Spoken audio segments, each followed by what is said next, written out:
Buenos días a todos, muchísimas gracias por su presencia. Después de estos 10 minutos de cortesía, como la práctica mayoría de ustedes estuvo ayer, no voy a hacer un resumen de la jornada extraordinaria en el sentido etimológico del término, y nunca mejor dicho, de fuera del ordinario, que se vivió en este salón.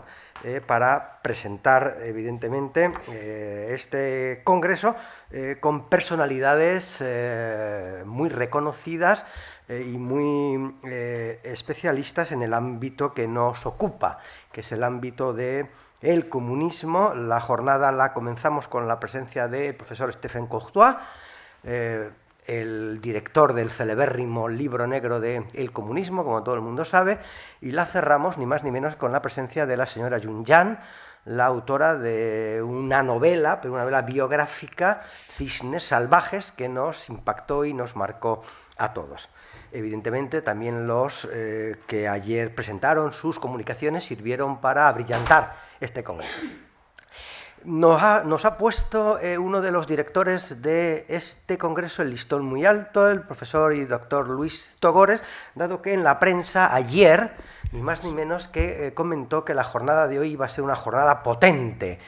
Obviamente, en ese sentido, tenemos ahí un acicate, pero con el primer interviniente de la mañana, que esa potencialidad sea un hecho, es incuestionable, como ustedes bien saben, dado que conocen también como yo al doctor Juan Avilés Farré. Pues bien, tomando evidentemente el toro por los cuernos de lo que el doctor Luis Togores nos comentó, vamos a la tercera sesión, Influencia de la Revolución Rusa en España, con un ponente de lujo invitado, el doctor Juan Avilés Farré, y luego con una serie de comunicaciones al hilo de lo que la sesión justamente nos imprime.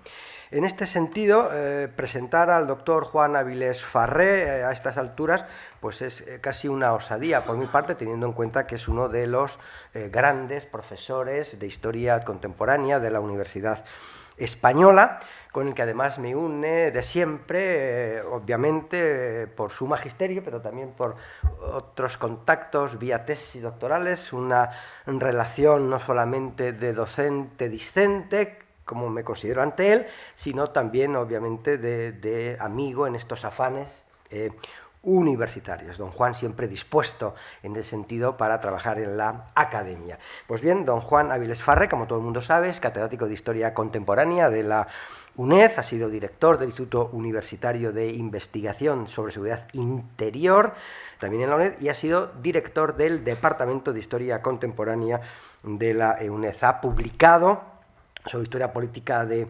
España, en especial sobre la Segunda República, ha publicado sobre relaciones hispano-francesas, fundamentalmente durante la Segunda Guerra Mundial, ha publicado sobre la Guerra Civil Española, como todos saben, ha publicado sobre el nacimiento del comunismo y sobre el impacto de la Revolución Rusa en España, que es lo que le trae aquí fundamentalmente. De hecho, ha tenido la gentileza de poder poner a mi disposición este texto de él, que viene a cuento de lo que aquí tratamos, la fe que vino de Rusia, la revolución bolchevique y los españoles, 1917-1931.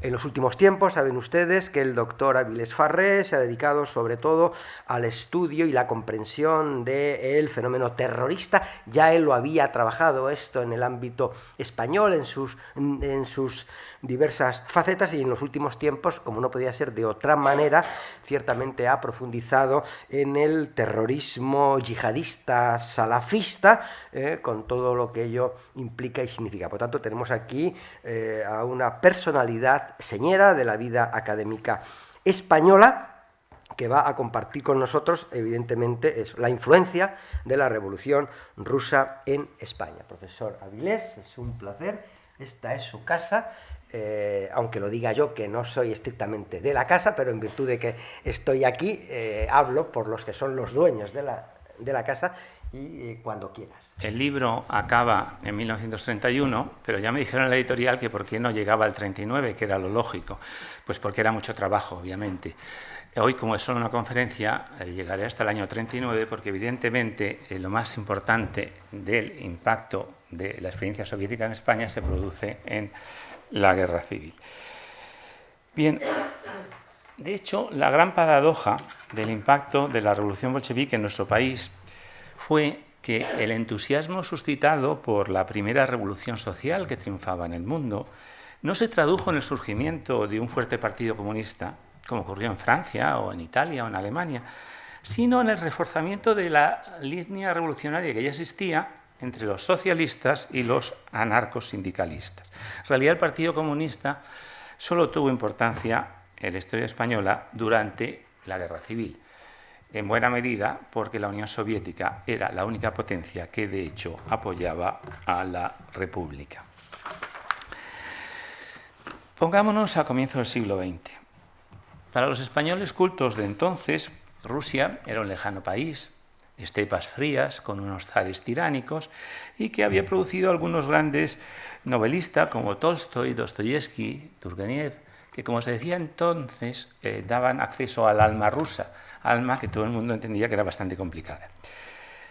Inicialmente, la toma del poder por los bolcheviques en octubre de 1917, en realidad noviembre, no despertó gran interés en España.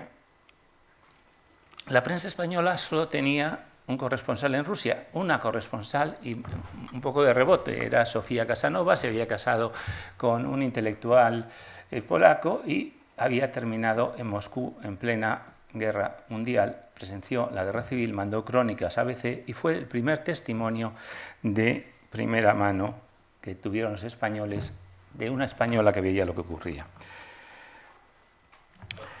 En realidad, el interés de los españoles por lo que pasaba en el mundo se centraba obviamente en la guerra mundial. Y es curioso, bueno, se recordará que la izquierda era aliadófila, básicamente francófila, y la derecha germanófila.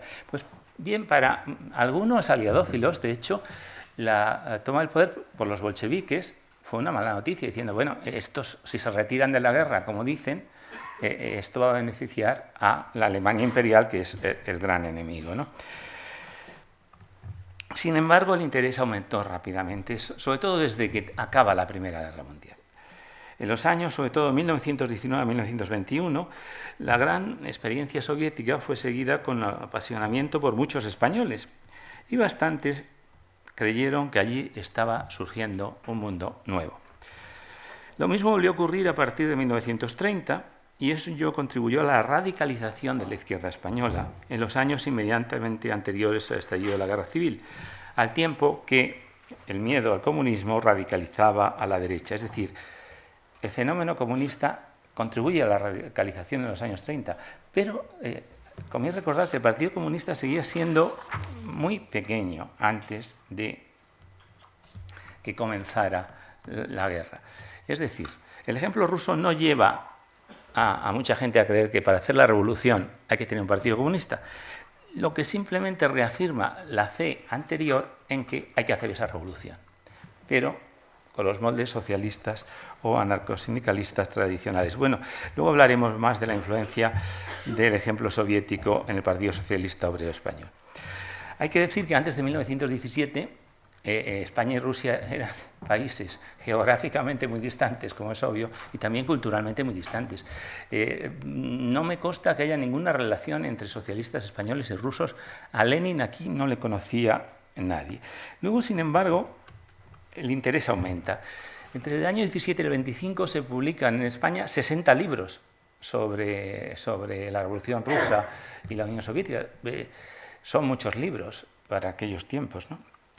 Los soviéticos, por otra parte, se interesaron poco en España. En los primeros años solo llega a España una misión de la Internacional Comunista con un ruso, Borodin, y un estadounidense, Charles Phillips, que se hacía pasar por mexicano, quiere decir que hablaba muy bien español. Llegaron un poco de casualidad, pero Phillips se quedó unos meses en España y contribuyó a convencer a algunos jóvenes socialistas de fundar el primer Partido Comunista de España. Pero quiero decir, en Rusia no había ningún interés por España en ese momento. Ahora bien, había un factor importante para que aquel ejemplo tuviera repercusión en España. Y es el escaso grado de integración de la izquierda española en el sistema político. En España de entonces, las presiones de las autoridades y la apatía política de los ciudadanos hacían que los resultados electorales, como es archisabido, dependieran de la voluntad del gobierno de turno. Y la política de orden público era escasamente liberal. Es decir, que las manifestaciones terminaran disueltas a tiros no era insólito. Ello contribuía a que la tradición revolucionaria de la izquierda se mantuviera muy viva. En el verano del 17, el Partido Socialista Obrero Español, que tenía un diputado, se lanzó a una huelga revolucionaria junto con algunos aliados. Y luego, en los años 18-22, la CNT protagonizó conflictos violentísimos en Barcelona que llevaron al uso abundante de las pistolas. Evidentemente, las pistolas no solo usaron los CNTistas, pero fueron bastante responsables de que se desencadenara aquella espiral. De paso, a veces salían de Barcelona para asesinar a alguien, como a un arzobispo de Zaragoza. Bueno, entonces, España era un país con fuertes tensiones y en ellas las noticias bastante confusas que llegaban de Rusia tuvieron gran eco. Curiosamente, fueron los anarquistas los primeros que se entusiasmaron. Los socialistas fueron mucho más reticentes en principio, pero los anarquistas se emocionaron muchísimo. Hay uno que años después dijo, ¿y quién siendo anarquista no se llamaba a sí mismo bolchevique en aquellos tiempos? Bueno, claro, una revolución muy radical, lógicamente, despierta su interés, aunque realmente la línea no era precisamente anarquista. Los socialistas, en cambio, tenían, ya lo he dicho, preocupación por la línea pacifista que podía hacer el juego de los alemanes. Sin embargo, todo esto desaparece después del armisticio que pone fin a la Guerra Mundial en noviembre del 18. Es curioso, pero para buena parte de la izquierda española, la causa aliada deja de ser admirable en el mismo momento en que triunfa. Y los mismos que adoraban a Woodrow Wilson, el presidente de Estados Unidos, y su idea de una paz democrática, traspasan algunos su admiración a Lenin. Bueno, tengo aquí algunas citas, pero quizá las voy a saltar porque no tenemos mucho tiempo. Evidentemente, las noticias del terror rojo llegaron mucho. La prensa de derechas las divulgó.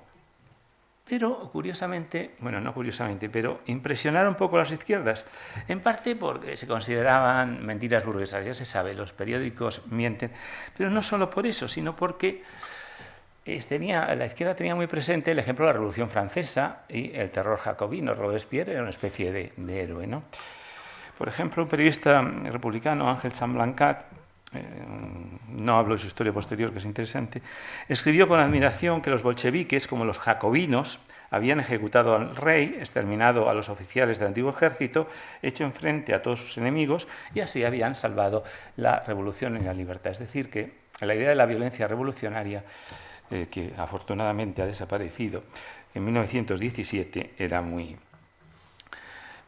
bien. Lo cierto es que a finales de 1919, tanto el Partido Socialista como la Confederación Nacional del Trabajo, la famosa CNT, la Central Sindical Anarcosindicalista, celebran sendos congresos en que ambos se manifiestan favorables al ingreso en la Internacional Comunista. El problema es que había una pequeña confusión. Ellos creían que se podía entrar en la Internacional Comunista y mantener la propia tradición, la propia identidad. Bueno, ni de casualidad, como no tardaron en descubrir. Pero lo cierto es que hay un par de años en que toda la prensa obrerista es entusiasta de la Revolución Rusa. Incluso un socialista relativamente moderado, con Julián Besteiro, que se opone a la entrada internacional comunista, pues en esos momentos elogiaba la Revolución Rusa y decía que sin dictadura del proletariado no hay posibilidad de triunfo socialista. Bien, es curioso que los libros y artículos escritos por los numerosos viajeros occidentales que visitaron el curso de los años la Unión Soviética fueran uno de los medios a través de los cuales se difundió por el mundo una imagen muy positiva del nuevo régimen. No solamente viajeros de izquierda radical, sino otros que no lo eran, se dejan convencer muy fácilmente de que habían entrado en contacto con un mundo feliz, en realidad durante una breve visita guiada a un país cuya lengua no conocían, que así como unas condiciones óptimas para entender lo que pasaba no son. Bueno, los comunistas soviéticos eran excelentes propagandistas, solo hay que ver los magníficos carteles que se ven por ahí. Si uno se imagina que esos son carteles de los años 20, dices, oye, estos hijolivos eran los más avanzados en tema de marketing moderno, de marketing de imagen, ¿no? Bueno, lo curioso del caso, y bueno, está bien poder decir algo bien bueno de España y de la izquierda española, es que los dos primeros viajeros españoles que visitan la Rusia soviética y escriben sobre ello sendos libros, se muestran muy lúcidos. Tienen cierto entusiasmo por la revolución, ciertamente entusiasmo por la revolución, pero no ocultan son riesgos. Son un obrero anarcosindicalista, que es Ángel Pestaña, y un profesor socialista, que es Fernando de los Ríos. Y los dos se dan cuenta de que ahí lo que se ha establecido es una durísima dictadura de partido que no les convence nada. Pestaña no influyó mucho, pero Fernando de los Ríos sí que influyó mucho en que el Partido Socialista al final abandonara esta idea de incorporarse a la Internacional Comunista. Entonces, a partir del año 21 hay un desencanto en la izquierda española. ¿A qué se debe esto? Bueno, en parte se ve que en Rusia, lo que ya he dicho, se ha establecido una dictadura de partido que es ajena a los ideales tradicionales de la izquierda. Luego, las condiciones que pide la Internacional para incorporarse a ella son absolutamente drásticas y provocan el rechazo. Luego, eso casi nadie lo recuerda, pero en el verano de 1920, el ejército ruso que había invadido Polonia es derrotado a las puertas de Varsovia, lo cual les hace perder esa aura de invencibilidad que tan importante es. Y luego hay una terrible hambruna en ciertas regiones rusas, sobre todo en Ucrania, en 1921-22, de la cual se habla muchísimo en España, es bien conocida. Y por último, cuando Lenin da marcha atrás y establece la nueva política económica en 1921, algunos piensan que eso es la vuelta al capitalismo. Lo cierto es que el año 21 es el año del retroceso del prestigio comunista. Hay un congreso extraordinario del PSOE que rechaza la adhesión a la Internacional, una minoría se incorpora al Partido Comunista de España, y en el año 22 la CNT, que a todo esto estaba en pleno declive como consecuencia de la locura en que se había embarcado de luchas violentas, rechaza su inicial incorporación a la Internacional Sindical Roja, que es bueno, la variante sindical de la Internacional Comunista, ¿no? Bueno, repito, se crea un partido comunista, en principio gente del PSOE, pero se incorporan también algunos militantes de la CNT, como Joaquín Maurín, pero en realidad, cuando Primo de Rivera establece su dictadura, el Partido Comunista de España es muy poca cosa y evidentemente durante la dictadura no progresa, como es obvio. En esos años 20 el tono de la prensa obrerista revolucionaria española es claramente anticomunista, ¿no? Bueno, en una revista anarquista de 1924 leí con gran sorpresa lo siguiente, dice: en España hay una dictadura militar, en Italia hay una dictadura burguesa, se refiere al fascismo, y en Rusia una dictadura obrera, pero resulta que en Italia y en España se pueden publicar publicaciones anarquistas y en Rusia a los anarquistas los difaman, los persiguen, los fusilan.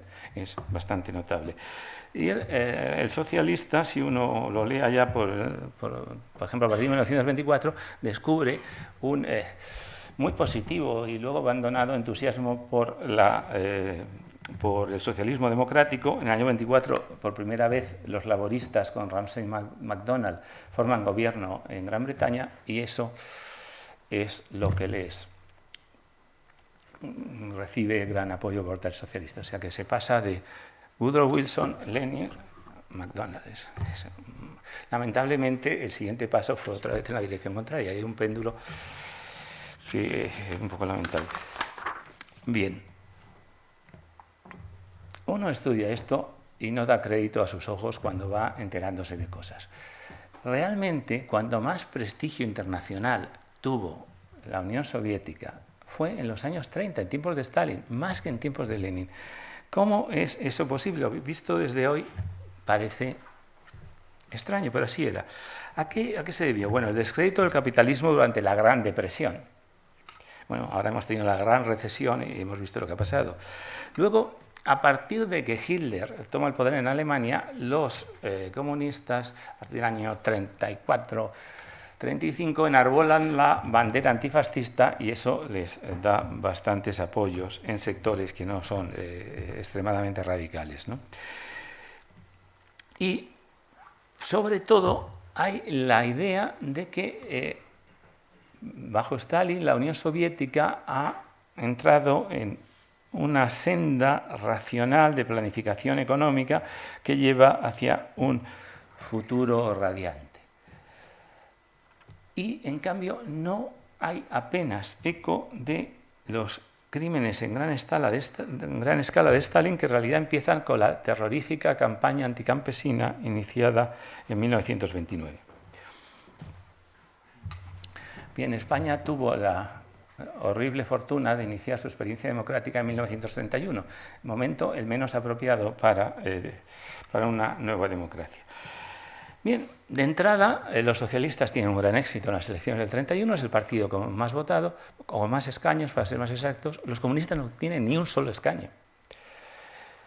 Lo sorprendente es que en el año 33 el Partido Socialista Obrero Español, con su líder, Francisco Largo Caballero, que tampoco era un extremista, había aceptado participar en el Consejo de Estado de Primo de Rivera, así es que no era especialmente radicalísimo, ¿no?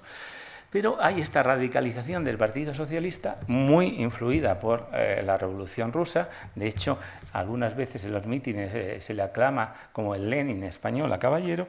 Entonces hay esta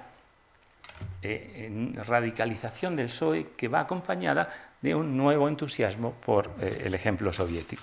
Por ejemplo, si uno compara el libro de Fernando de los Ríos en el año 21 con los que se publican a finales de los 20, los 30, por otros viajeros socialistas, hay un cambio notable. Por ejemplo, Rodolfo Llopis, que entonces era muy joven y más tarde sería el líder del PSOE histórico al que desplazó Felipe González, escribe un libro en que ve errores, ve exageraciones, ve crueldades, pero dice, bueno, esto lo veo así probablemente porque he recibido una educación burguesa. Es decir, que él ve cosas, pero se niega a sí mismo. Dice, claro, yo es que me fijo demasiado en estas cosas, pero no me doy cuenta que son nimiedades en comparación con la gran obra de la Revolución y la fe contagiosa, escribe, con la que los rusos la han emprendido. Y la fe contagiosa contagia, de hecho, en España. Tiene, evidentemente, otra vez, como 10 años atrás, un gran eco entre las juventudes socialistas. Hay un joven líder socialista, que luego llamado a larga trayectoria en nuestro país, que es Santiago Carrillo, es de las juventudes del Partido Socialista, y él escribe allá por el año 33 que solo hay dos modelos para España: la dictadura del proletariado, como en Rusia, o la dictadura capitalista, como en Alemania. Obsérvese que la especificidad del nazismo no se ha captado. Hitler es una dictadura capitalista sin más, ¿no? Pero bueno, no es una cosa juvenil, es que se contagia también Largo Caballero y un montón de gente. Largo Caballero, cuando todavía es ministro del gobierno de Azaña, en el verano del 33, suelta un discurso, dice que España va yendo hacia una dirección muy parecida a la de Rusia. Hay también cierto movimiento intelectual, aunque el número de intelectuales españoles procomunistas es menor que en otros países europeos. Pues cabría mencionar a Rafael Alberti, también al novelista Sender. La diferencia es que Alberti toda su vida siguió fiel a ello, y Sender, que había sido anarquista, se entusiasma por el comunismo, rechaza el comunismo. Bueno, Sender es un personaje más complicado. Bueno, ¿cómo es posible que todo este entusiasmo coincida con los horrores de la Rusia de Stalin? Pues porque estaban perfectamente ocultos. No lo voy a contar porque es un tema que me interesa mucho, pero creo que no andamos muy bien de tiempo. Es comparar el eco que tuvo en España la hambruna de 1921-22 y la de 1932-33. De la primera se habló mucho. Hubo una acuestación en España, se recaudaron 700.000 pesetas, que debía ser una fortuna en aquella época. Y el Sol mandó 2 corresponsales. Uno de ellos, Julio Álvarez de Bayo, futuro ministro en la Guerra Civil, ¿no? que cuentan el hambre. Y el hambre es en parte responsabilidad de mala cosecha, pero básicamente responsabilidad de la política agraria enloquecida de los comunistas, que no puedo contar ahora porque si no, no vamos a ninguna parte y otra vez no llegaré a 1939, ¿no? En cambio, en el 32, que es, bueno, lo que ocurre en Ucrania en el 32 es de las cosas más atroces del siglo XX, y estoy seguro, bueno, me quedaría muy sorprendido si la mayoría de las personas aquí presentes saben lo que pasó allí, porque no es muy conocido. La prensa española no aparece, bueno, ABC y La Vanguardia, que uno puede verlo en Internet con facilidad. En ABC he encontrado mínimas alusiones, nadie se enteró, pero es que un destacado político francés recorrió Ucrania en los años del hambre y no se enteró. Bueno, hay un libro sobre las relaciones entre Francia y Rusia en que se ve todo el montaje que le hicieron los soviéticos, que como agencia de viajes para destacados invitados extranjeros un poco crédulos, eran fantásticos. Bien. Bueno, lo importante es que en España la izquierda socialista mira al modelo ruso. Curiosamente, en España también tuvo su octubre, la insurrección socialista, comunista y en parte anarquista de octubre del 34. Y después de eso, Luis Araquistain, que era el intelectual más brillante del partido, de la izquierda del Partido Socialista y gran asesor de Caballero, dice: España muy bien puede ser el segundo país en que se establezca la dictadura del proletariado.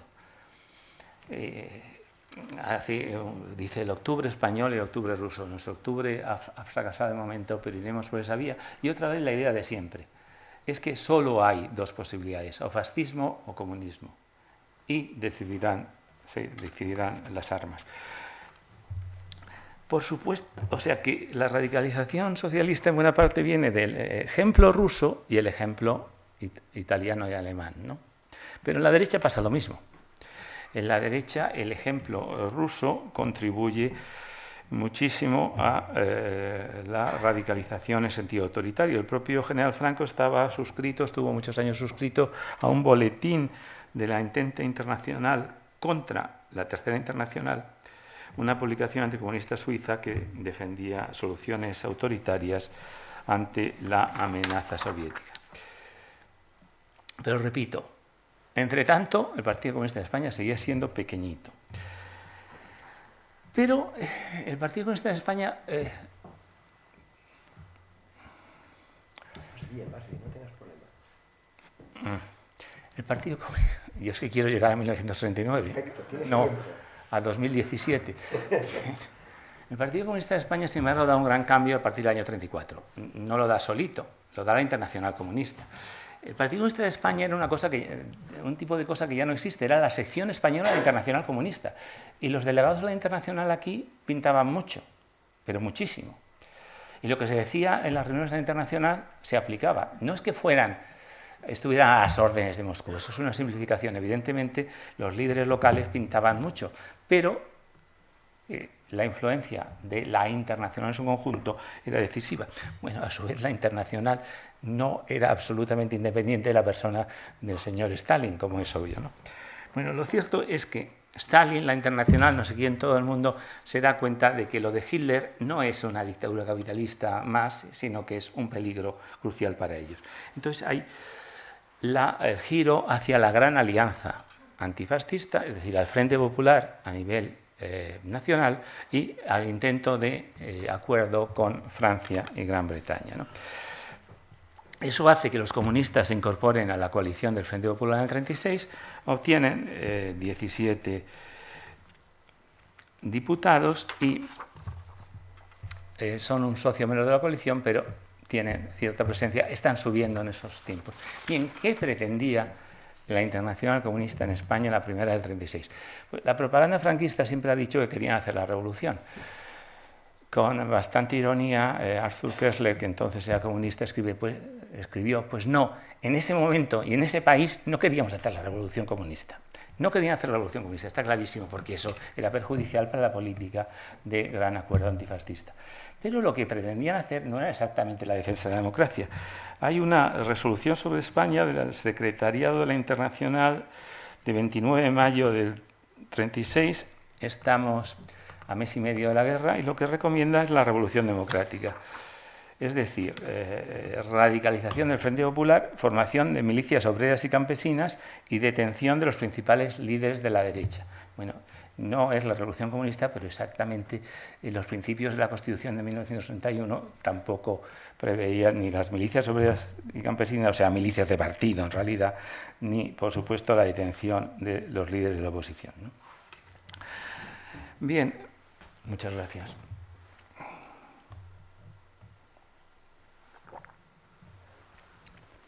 Para el Partido Comunista de España, la Guerra Civil fue el momento más glorioso de su historia. Se convirtió en un elemento esencial de la resistencia republicana y lo notable es que en un momento en el que en España hay una completa revolución, se colectivizan las tierras en muchas zonas, las fábricas y el comercio pasan al control obrero, el ejército inicialmente se descompone y suben las milicias de partido, las milicias sindicales y, por supuesto, queda totalmente abolida la libertad de culto, con el agravante de que el clero es perseguido con una hazaña brutal. En un momento en que hay una revolución tremenda, el Partido Revolucionario por excelencia dice moderación. Quiere moderar la revolución a que se ha lanzado sobre todo los anarcosindicalistas y la izquierda socialista, los caballeristas. ¿Cómo se entiende esto? Es otra de estas sorpresas que uno se encuentra. Bueno, se entiende bastante bien desde la perspectiva de que la Internacional Comunista y el Partido Comunista de España tienen clarísimo, igual que otros sectores, por supuesto, de la izquierda española, que aquí se trata de ganar la guerra. Porque si no se gana la guerra, no hay revolución que valga. Para ganar la guerra hay que tener aliados. Entonces conviene tener a la clase media en el interior y a las potencias democráticas en el exterior. Por lo cual, toda la propaganda comunista se dirige a ocultar la revolución y en cierta medida es cierto que se trata de frenar, sobre todo en el tema militar. Tema militar, hay que hacer un ejército, el Ejército Popular de la República. Con asambleas de milicianos no se ganan las batallas, necesitas un ejército disciplinado. A los pocos días del alzamiento llegó un telegrama a la Internacional con unas instrucciones que no se modificarían en todo el transcurso de la guerra. Decía, toda la propaganda del partido y toda su actividad práctica debía ir orientada a la defensa de la República Democrática y no a la instauración de la dictadura del proletariado. La intransigencia marxista la encarna entonces un pequeño partido comunista disidente que es el POM, del cual habrá que hablar si hay tiempo. Bien, entonces lo que se dice es tenemos que defender la República Democrática. ¿Pero qué se entiende por República Democrática? Bueno, pues hay una cita aquí de Dimitrov, que es un dirigente de la Internacional, dice, el pueblo español lucha y ha de conseguir la victoria en esta etapa instaurando una república democrática. No será una vieja república democrática, todavía no será un Estado soviético, pero sí antifascista, de izquierdas, en el que participará el sector auténticamente izquierdista de la burguesía. Es decir, no una república democrática como las que existen, sino un nuevo tipo de democracia en que será antifascista. En realidad, como dicen Antonio Elorza y Marta Vizcarrondo en un libro excelente que se llama Queridos camaradas, sobre todo esto, dicen, bueno, en realidad es la democracia popular que se instaura en la Europa centro-oriental a partir de 1945.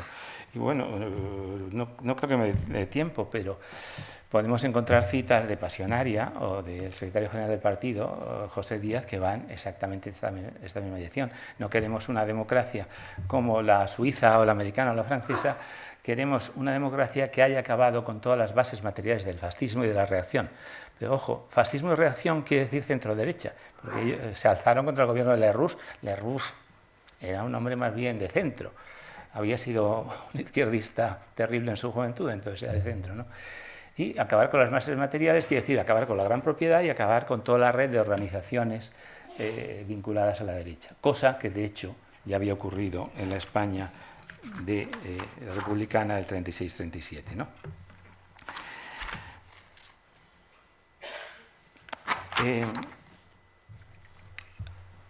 Hay cierta polémica sobre si Stalin apoyó decididamente a la República. Pues sí, la respuesta sí. ¿Podía haber apoyado más? Pues puede, pero que evidentemente envió bastante material de guerra y unos cuantos expertos militares, y que sin eso la República probablemente se habría venido abajo, pues quizá en pocos meses. Es decir, si la República puede resistir es por la ayuda soviética. Entonces Stalin se implica mucho en la guerra de España. Ahora, ¿por qué? ¿Por qué Stalin se implica en esta guerra que hay al otro extremo de Europa? Bueno, no lo sabemos, supongo, pero lo más probable es que su objetivo fundamental era frenar el expansionismo fascista, más concretamente el de Hitler, que era el que le preocupaba. Entonces, él posiblemente trataba de convencer a Francia y a Gran Bretaña, si nos unimos podemos frenar a Hitler. Pero el problema es que la estrategia no era nada adecuada. En último término, por mucho que se tratara de disimular, estaban apoyando una revolución socialista en el extremo occidente de Europa.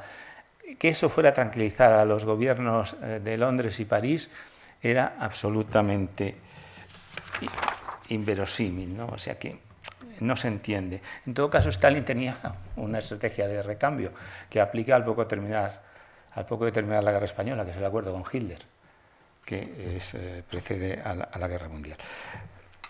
Lo cierto es que los comunistas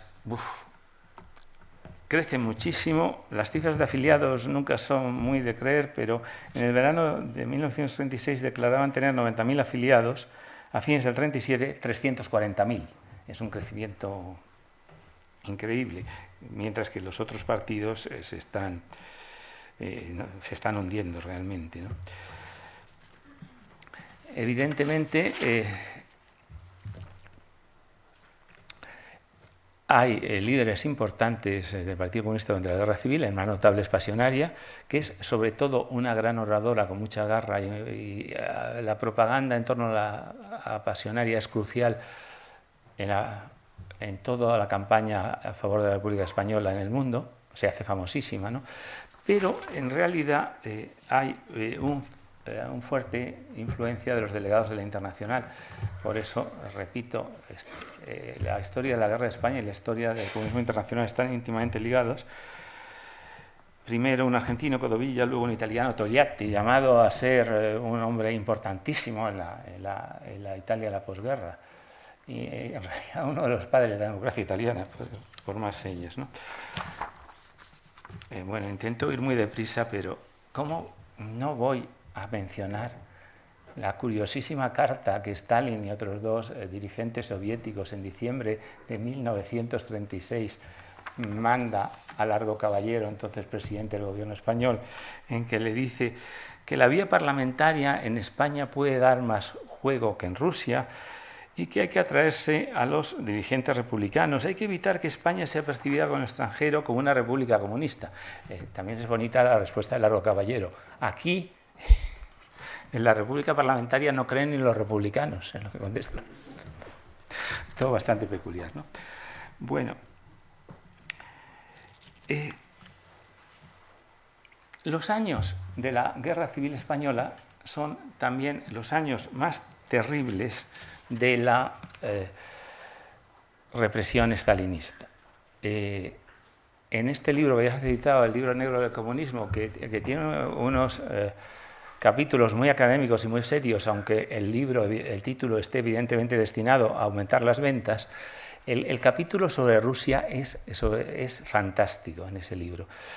Pero bueno, hay montones de estudios. Sabemos que entre 1937 y 1938 fueron ejecutadas en la Unión Soviética, que estén certificadas, 681.692 personas. Que se ejecute a 700.000 personas en tiempos de paz es de estas cosas. Como catedrático de historia yo no debería decir esto, pero hay cosas en la historia que son literalmente incomprensibles, y esta es una. Bueno, eso apenas tiene eco en el mundo, y en España el único eco que tiene es en la prensa del POM, este Partido Comunista Disidente, que luego quedaría fuera de juego después de la locura de mayo del 37, en que se alzan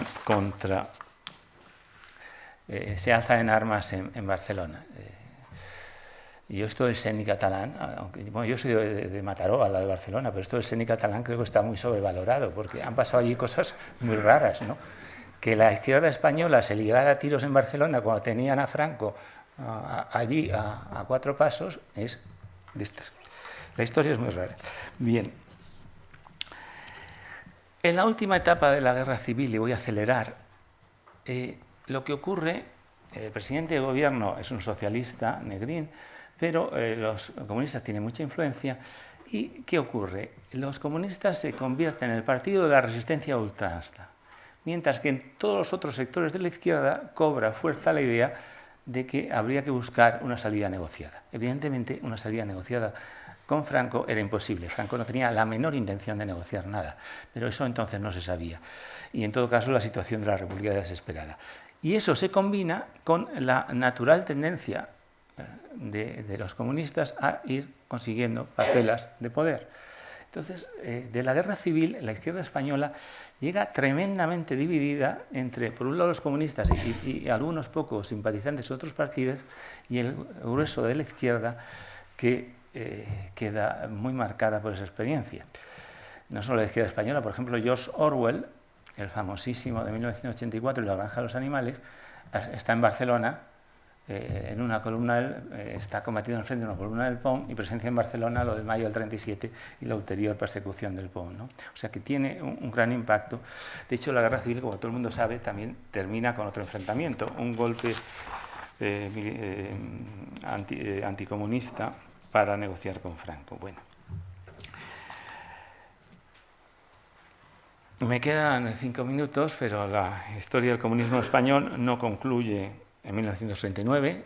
Como es bien sabido, el Partido Comunista de España fue la organización más activa en la oposición clandestina al franquismo. A partir de 1956 adopta la política de reconciliación nacional. Juega a partir de entonces un papel positivo en la superación de viejos odios.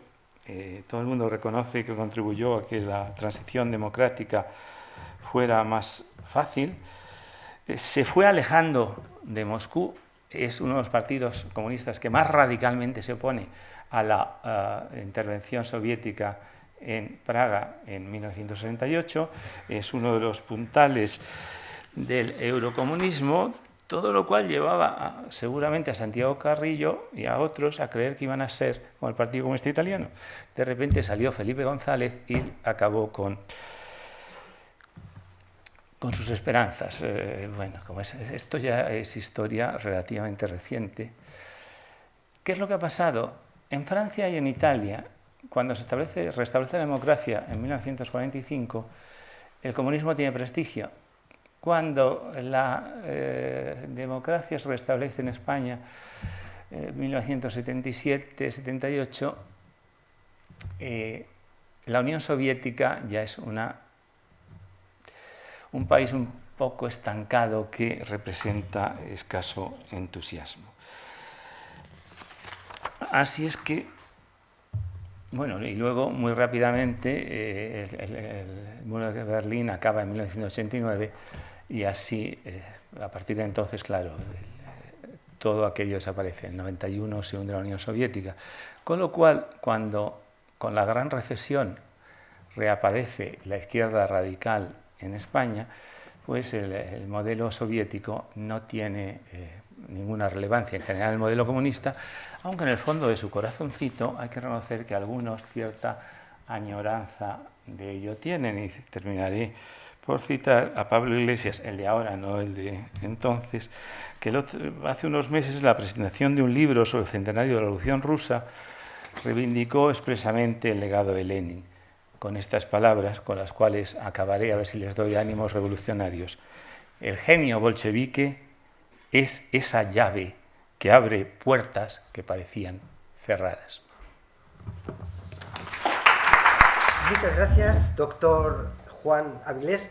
Además, el doctor Juan Avilés, que sobre todo lo que quiere es que podamos entablar un mini debate, ha sido muy escrupuloso con el uso del tiempo. Incluso, ¿verdad?, este moderador le dijo que podía perfectamente estar algo más de tiempo, pero lo que él quiere es que este extraordinario repaso que nos ha hecho lugar y las cuestiones que nos ha planteado puedan suscitar el interés de ustedes con algunas preguntas que me parece a mí que son ineludibles a ese respecto. Por lo tanto, tengo que felicitar al doctor Juan Avilés por la magistral disertación, por haberse ceñido al tiempo para podernos regalar este pequeño debate con todos ustedes. Por lo tanto, abro ahora el turno de palabras ante el auditorio.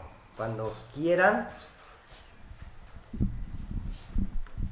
En todo caso, para abrir el fuego, tengo yo una pregunta, aunque el profesor Avilés ya ha hecho mención a una situación que es el cambio drástico, ¿verdad?, del punto de vista de la actuación comunista con el celebérrimo pacto de ayuda mutua y de cooperación con un ámbito secreto que firman Hitler y Stalin en el año 1939, el 23 de agosto del año 1939. Bien, la pregunta al doctor Avilés, aunque ese pacto está muy cercano al final de la guerra civil,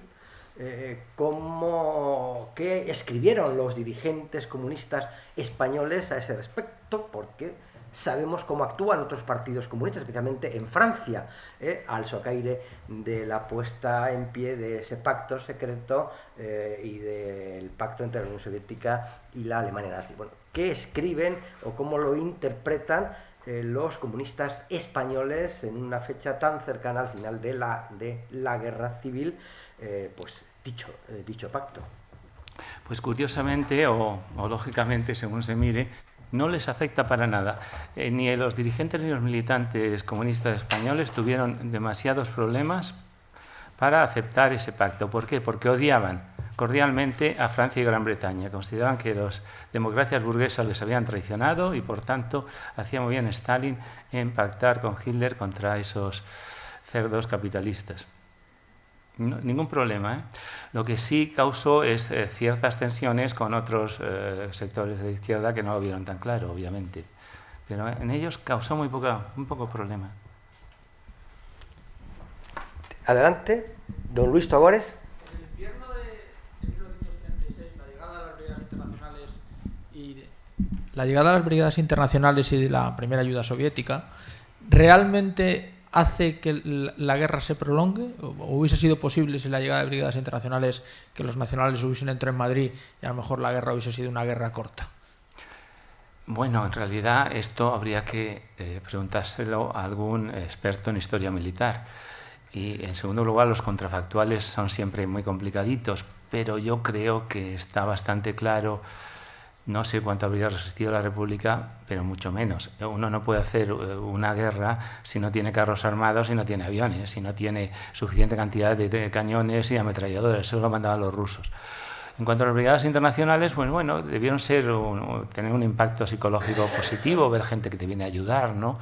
Y fueron utilizadas como fuerzas de choque en toda una serie de combates, o sea, que tuvieron cierta importancia a fines del 36 y principios del 37, pero lo sustancial fue que el envío de aviones, de carros armados. Yo, sin ser un historiador militar, tú sabes mucho más de eso que yo, obviamente, y supongo que estarás de acuerdo conmigo que Stalin permitió a la República resistir. Y luego otra pregunta.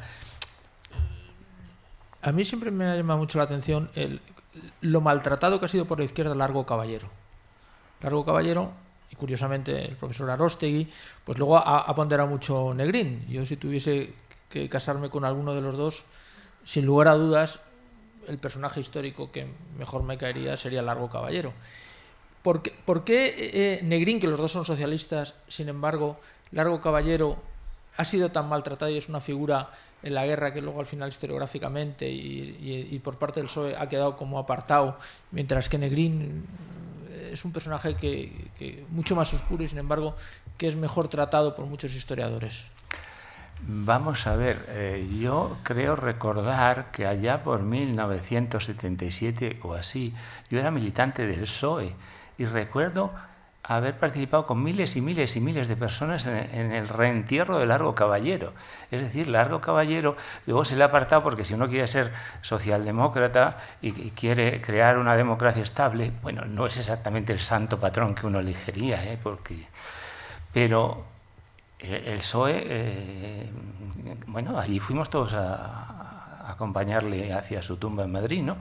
En cambio, Negrín estuvo marginado, porque Negrín quedó durante mucho tiempo como un aliado de los comunistas. Incluso ha sido acusado de ser un títere de los comunistas, lo cual no es cierto. Es cierto que historiográficamente ahora ha habido una cierta reivindicación de Negrín con varias obras, lo cual tiene su lógica. Vamos, si uno se pone la perspectiva de desear que la República hubiera ganado la guerra, bueno, parece que Negrín era un hombre con más cabeza que Largo Caballero. Yo, bueno, creo que Largo Caballero fue un desastre para su partido y para su país, y quizá Negrín habría sido más razonable, no sé. Gracias. Muy bien, ¿alguna otra pregunta? Ahí, por favor. Sí, buenos días, profesor, y enhorabuena. Muchas gracias por esta conferencia tan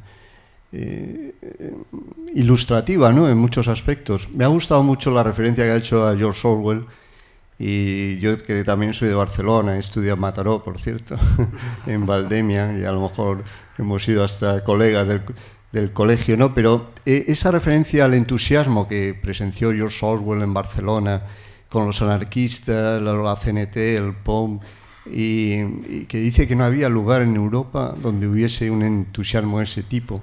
¿Eso tiene alguna continuidad con lo que estamos viendo en la actualidad, precisamente en Barcelona, con una serie de partidos que están, lógicamente, pues teñidos de ese carácter anarquista? ¿Cómo ve esta situación o esta continuidad, o ha sido una experiencia durmiente durante varios años, históricamente, ¿no? Sí. Me gustaría saber su opinión sobre esto. Gracias.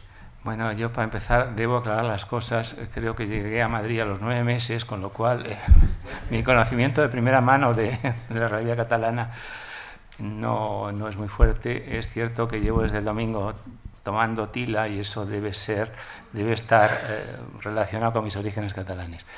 Vamos a ver, sí, yo creo que algo de esa tradición revolucionaria de Barcelona, que viene de muy lejos, la Semana Trágica de 1909, luego todos los años terribles del 18 al 20 y poco, la guerra civil, el entusiasmo enorme, aunque ese entusiasmo también lo había en Madrid, ¿no? Orwell estuvo en Barcelona, pues si hubiera estado en Madrid se habría encontrado lo mismo. Pero claro, en Barcelona lo que había es mucha presencia anarquista. Entonces, ¿hay una herencia de aquello en la CUP? Yo creo que sí, pero yo conozco horriblemente mal la CUP, lo siento. A mí desde fuera me da la sensación de que esa tradición, de hecho, la capital del actual anarquismo extremista en España es Barcelona. Es más, hace no mucho tiempo los Mossos de Escuadra me invitaron a un seminario que hicieron sobre el anarquismo insurreccionalista, porque andaban preocupados, ¿no? O sea que sí que hay algo de la... Hay un libro muy famoso de Joaquín Romero Maura de hace muchos años sobre Barcelona a principios de siglo, y utiliza un término, la rosa de fuego, que al parecer usaban algunos anarquistas, ¿no? Sí, yo creo que hay algo de eso. Lo insólito es que los herederos de Cambó y los herederos de la CNT sean tan amigos ahora. Pero a mí no me sorprende porque la historia es así de rara. Estupendo. Doctor de Carlos Flores, por favor, adelante. Sí, bueno, yo tenía una pregunta, pero ahora me ha venido a la mente otra. La pregunta que me ha venido a la mente era si en ese seminario de los Mossos estaban a favor o en contra del anarquismo revolucionario. No me la conteste. La otra pregunta tiene que ver con algo que no ha mencionado en su detallada conferencia, pero que forma parte, al menos, del imaginario colectivo de los españoles cada vez que se habla de las relaciones entre el Partido Comunista Español y la Unión Soviética, que es el oro de Moscú. ¿Existió el oro de Moscú? ¿Qué hay de mito? ¿Qué hay de realidad? ¿Qué parte del mito es real? Y si ya encima sabe dónde está, pues muchísimo mejor. Bueno, sobre los Mossos, esto debió ser hace 3 años, solo cuento una anécdota. Charlando después con un comisario le dije, ¿no estás preocupado con todo esto que está pasando? ¿Qué puede ocurrir? Me dice, bueno, antes que nada debo decir 2 cosas. Yo soy de Teruel y vengo de la Policía Nacional. Yo salí bastante tranquilizado. No, gente muy razonable eran, pero bueno, no sé qué está pasando. Pero bueno, ese no es nuestro tema. El oro de Moscú es una historia muy sencilla. La República compraba armas y básicamente compraba armas soviéticas. Pero las que compraba fueran complicadísimas de comprar. Era muy, muy complicado. La República Española no tenía un sistema, una red de agentes. Yo creo que Fernando de los Ríos estuvo metido en esto, un poquito en esto de la compra de armas en la embajada del país. ¿Alguien se imagina a un profesor universitario, tranquilo y apacible, metido a tratar con contrabandistas de armas? Fatal. Y luego, además, el problema, la banca internacional no simpatizaba mucho con la República, así es que mover dinero por el resultado. En determinado momento, Largo Caballero dice, bueno, los rusos nos van a dar las armas, los soviéticos, nosotros les mandamos el oro. Efectivamente, se mandó el oro del Banco de España, se mandó a Moscú. Y en adelante se utilizó la banca soviética para moverlo por Europa y todo funcionó bien. Vamos a ver, lamento decirles que lo que es un poco mítico es que nos deban los rusos oro. No sé, no está aquí el embajador, pero si no yo le diría, señor embajador, no se preocupe. No nos debe nada. En realidad las cuentas están, hace muchísimo que Ángel Viñas escribió un libro sobre esto. La duda es si las armas las vendían baratas o caras. Esto ya se puede discutir lo que quiera. Los precios no los... Pero que se gastó el oro, lamentablemente, es cierto, se gastó. Estupendo. Me parece que allí quería intervenir don Ricardo Ruiz de la Serna, por favor.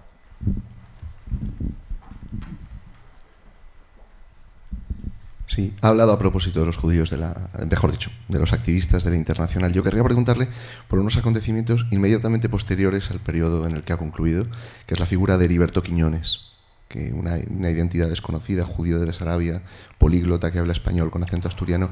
¿Quién entregó a Quiñones? ¿Se sabe? ¿Quién? ¿Quién entregó a Quiñones? Creo haber leído sobre el tema, pero creo que mi memoria no. Bueno, el caso de Heriberto Quiñones fue uno de estos casos tremebundos de gente que estaba jugándose la vida luchando contra Franco, pero se convirtió en sospechosa a los ojos de los comunistas en un momento en que la paranoia stalinista había hecho furor. Si en la Unión Soviética había 700.000 traidores, el Partido Comunista de España tenía que tener algunos tantos. Entonces parece que el Partido Comunista traicionó a Quiñones, a un otro comunista que se llama Gabriel León Trilla fue peor porque le asesinaron. El líder de los comunistas catalanes, como Morera, también se vio marginado. Es un episodio particularmente siniestro y es el contagio de la paranoia stalinista. Pero lamentablemente el caso de Quiñones no lo recuerdo en detalle. Estupendo. ¿Alguna otra pregunta? Aquí, por favor.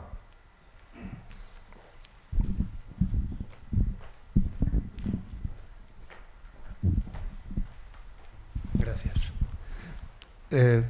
Al hablar del oro de Moscú, me he recordado un libro interesante que se llama El expolio de la República, donde cuenta bastante detalladamente cómo los negociadores españoles hablaban con los vendedores de armas y cómo los vendedores de armas definitivamente decían que no era posible darles esas comisiones tan enormes que pedían.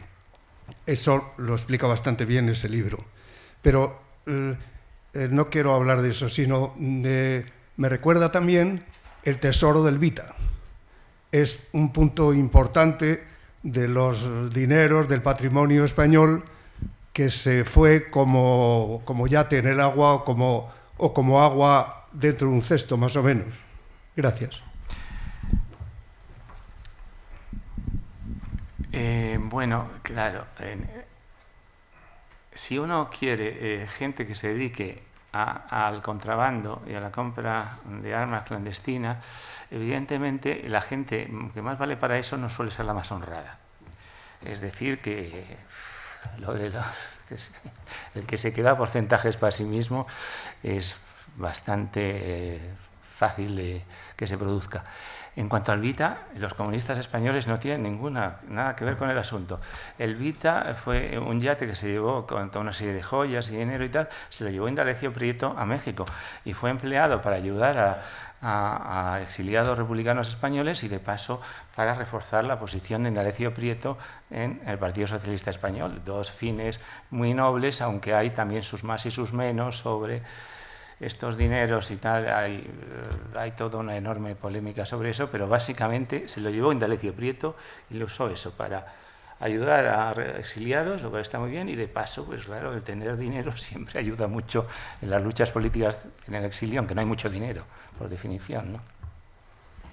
Muy bien, son las 11:15. Como ha visto el doctor Juan Avilés, hemos hecho posible que pudiéramos hablar con él, que es una de las cuestiones trascendentales para aclararnos muchas de las cuestiones que ha planteado en su magistral intervención. Muchísimas gracias, profesor, por su magisterio, por su presencia y por habernos encandilado a todos con tan estupenda disertación. El Congreso sigue y la responsabilidad de esta mañana la tengo yo todavía, dado que me la ha dado el doctor Luis Togores y el doctor Ricardo Martín de la Guardia. Por lo tanto, les convoco a todos a las 11:30, dándonos este cuarto de hora, y sobre todo convoco a los responsables de las comunicaciones que tienen que plantearlas con nosotros. Muchísimas gracias y hasta dentro de un minuto. Muchas gracias a ustedes. Gracias.